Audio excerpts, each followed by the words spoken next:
আসসালামু আলাইকুম। কেমন আছেন বন্ধুরা? আশা করি ভালো আছেন। ইভাশা আইটি ফার্মের পক্ষ থেকে আপনাদেরকে জানাই স্বাগতম। আজকে থেকে আমরা ফটোশপের ভিডিওগুলো সিরিজ আকারে ছাড়ার চেষ্টা করব। আর এই ভিডিওগুলো যারা একদমই জিরো, শুধুমাত্র ফটোশপের নাম শুনেছেন, কখনো কাজ করেননি, তাদের জন্য সাধারণত এই ভিডিওটি করা। আর আরেকটা কথা অবশ্যই বলে নিতে চাই, সেটা হচ্ছে আপনারা এই ভিডিওগুলো অবশ্যই প্রথম থেকে শেষ পর্যন্ত মনোযোগ সহকারে দেখবেন। কারণ ফটোশপ এমন একটি সাইট যেটা আপনি যদি মনোযোগ সহকারে না দেখেন তাহলে অবশ্যই কিছু শিখতে পারবেন না। আর কিছু শিখতে গেলে আপনার এই ভিডিওগুলো প্রথম থেকে শেষ পর্যন্ত দেখতে হবে। তাহলে বন্ধুরা, বেশি কথা না বাড়িয়ে চলুন শুরু করা যাক।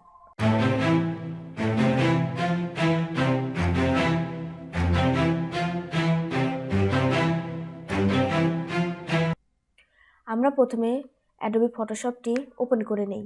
ওপেন করার পরে এরকম একটা পেজ আসবে। এই যে উপরে যেটা হোম দেখেন, এই হোমটা হচ্ছে আপনি আগে যে কাজগুলো করেছেন সেই কাজগুলো এখানে আপনার শো করবে। এখান থেকে আপনি এগুলা দেখে নিতে পারবেন। এরপরে যেটা আছে দেখেন ক্রিয়েট নিউ। আমরা ক্রিয়েট নিউতে যদি ক্লিক করি, দেখেন একটা পেজ কিন্তু আবার ওপেন হয়ে গেল। এখন এগুলো আমি একটু বিস্তারিত আলোচনা করব। দেখেন প্রথমে যেটা আছে রিসেন্ট হচ্ছে আপনি রিসেন্টলি যে পেজটা নিয়ে কাজ করবেন বা রিসেন্টলি যে কাজটা করবেন সেটা এখানে শো করবে। এখান থেকে আপনি এটা পুনরায় করতে পারবেন।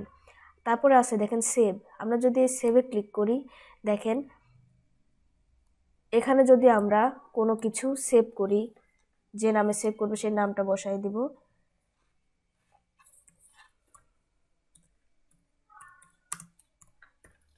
আচ্ছা, বসাই দিলাম। দেওয়ার পরে এই যে এখানে দেখতেছেন একটাই, এই জায়গায় আমরা ক্লিক করব। ক্লিক করার পর এই যে সেভ প্রেজেন্ট, এখানে আমরা ক্লিক করব। এই যে দেখেন সেভ ওয়ান নামে এখানে এটা কিন্তু ক্লিক হয়ে গেল। এই যে দেখেন এটা সেভ হয়ে গেছে। এখন আমরা যদি এই ফাইল, যে যতগুলো ফাইল আমরা সেভ করব এগুলো কিন্তু এখানে শো করবে। এখন যদি আমি এই ফাইলটা নিয়ে কাজ করতে চাই তাহলে কিন্তু এখান থেকে নিয়ে কাজ করতে পারবো সরাসরি। আমার নতুন করে কিন্তু কোনো কিছু ওপেন করতে হবে না। এরপরে আছে দেখেন ফটোতে ক্লিক করলে আপনি যদি ফটো নিয়ে যখন কাজ করবেন তখন এই যে দেখেন এখানে বিভিন্ন সাইজ কিন্তু দেওয়া আছে। এখান থেকে আপনি আপনার পছন্দ বা আপনার যেই সাইজটা প্রয়োজন এখান থেকে নিয়ে কিন্তু কাজ করতে পারবেন। এর জন্য আপনার এক্সট্রা কোনো পরিশ্রম করতে হচ্ছে না। আর তারপর আছে প্রিন্ট। আমরা যখন প্রিন্ট করি কোনো কিছু তখন দেখেন বিভিন্ন সাইজে কিন্তু করি, লিগেল, A4, A3, তারপরে এই যে A5। এখন আপনার যে পেজে আপনার প্রিন্ট করা দরকার সেটা শুধু সিলেক্ট করে প্রিন্ট অপশনে ক্লিক করলে আপনার সেই পেজে কিন্তু প্রিন্ট হয়ে আসবে অটোমেটিকলি। এরপরে যেটা আছে দেখেন ওয়েবটাও ঠিক একই রকম। মোবাইল, দেখেন এই যে মোবাইলের যে অপশনগুলো, আপনার মোবাইল নিয়ে যখন কাজ করবেন দেখেন এখানে কিন্তু দেখেন মোবাইলের বিভিন্ন অপশন কিন্তু দেওয়া আছে। এগুলা আপনার অ্যাডোবি ফটোশপ 2021 এই সুবিধাগুলো দিয়ে দিয়েছে। তো আমাদের জন্য আসলে অনেকটাই সহজ হয়ে গিয়েছে। এখান থেকে আমরা সিলেক্ট করে করে কিন্তু কাজ করতে পারবো। এরপরে ফিল্ম অ্যান্ড ভিডিও আমরা ফটোশপে ছোট ছোট মানে ভিডিও বা একটু শর্ট ফিল্মগুলো কিন্তু এখানে নিয়ে কাজ করা যাবে। এগুলো কিন্তু এই যে দেখেন এই যে দিয়ে দিয়েছে।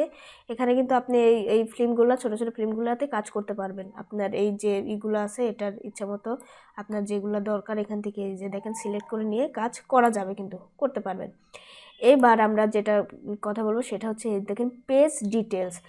আমার পেজটা কেমন হবে, পেজের ডিটেলসটা আমরা এখান থেকে একবার সেটিং করে নেব। একবার যদি আমরা সেট করে নেই তাহলে আর বারবার সেট করতে হবে না, ওইভাবেই কিন্তু আমরা কাজ করতে পারবো। দেখেন এখানে প্রথমে আপনার পেজের নামটা লিখে দিলেন। এরপর দেখেন হাইট আর ওয়াইড, দেখেন এখানে আপনার কতটুকু ওয়াইড রাখবেন, কতটুকু হাইট রাখবেন এখানে আপনি সিলেক্ট করে দেবেন। এখানে আপনি আপনার যে এটা দরকার ধরেন 500,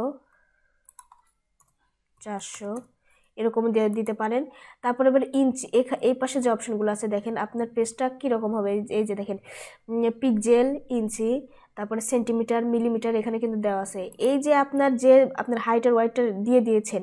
এবার আপনি যেইটাতেই সেট আপ করেন না কেন ওটা এই যে পিক্সেল দিলে দেখেন অটোমেটিকলি ওরা কিন্তু করে নিচ্ছে, পেজের হাইট আর ওয়াইটটা করে নিচ্ছে। আগে এগুলা দিয়ে দিতে হতো, কিন্তু এখন আর সেই ইয়েটা করতে হয় না।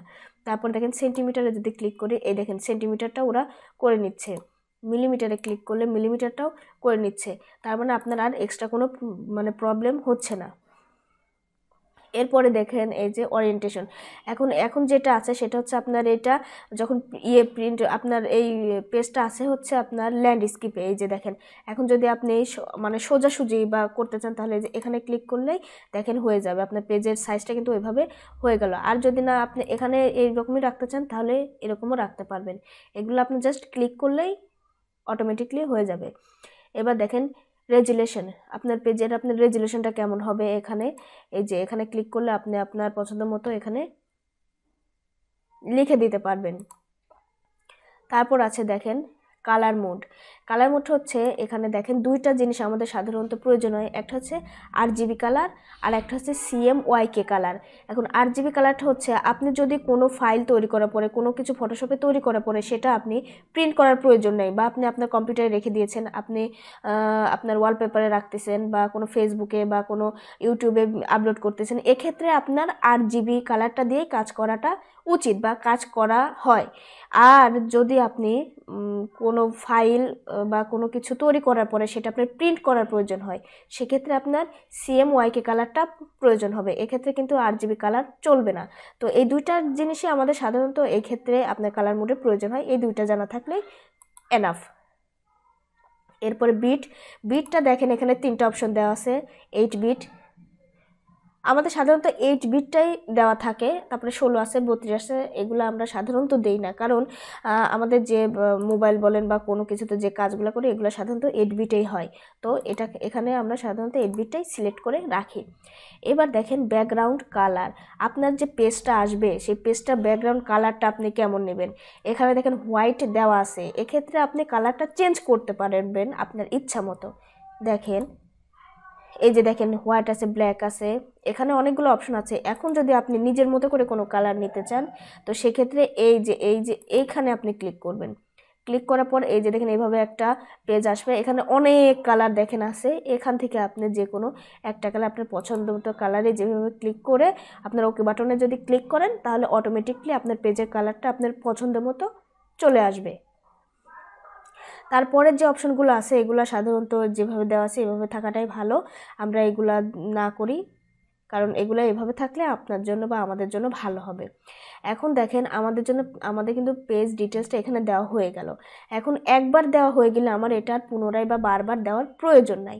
এখন যদি আমরা এখানে ক্রিয়েট অপশনে ক্লিক করি, দেখেন পেজটা কিন্তু ওপেন হয়ে গেল। একটা পেজ আমরা যেভাবে ওখানে সাজিয়ে নিয়েছি ওই অনুযায়ী কিন্তু একটা পেজ আমার এখানে ওপেন হয়ে গেল। এখন আমরা এখান থেকে আমরা এই পেজে কিন্তু কাজ করতে পারবো। তো বন্ধুরা, এই ছিল মোটামুটি আজকের মতো ভিডিও, বাকিটা অবশ্যই আমরা পরবর্তী ভিডিওতে দেখানোর চেষ্টা করবো ইনশাল্লাহ। তো আমার ভিডিওটি কেমন লাগলো অবশ্যই জানাবেন, আর যদি কিছু জানার থাকে তাহলে অবশ্যই কমেন্ট বক্সে জানাবেন, আমি আপনাদের প্রশ্নের উত্তর দেওয়ার চেষ্টা করব। আর ভালো থাকবেন, আমার জন্য দোয়া করবেন। আসসালামু আলাইকুম।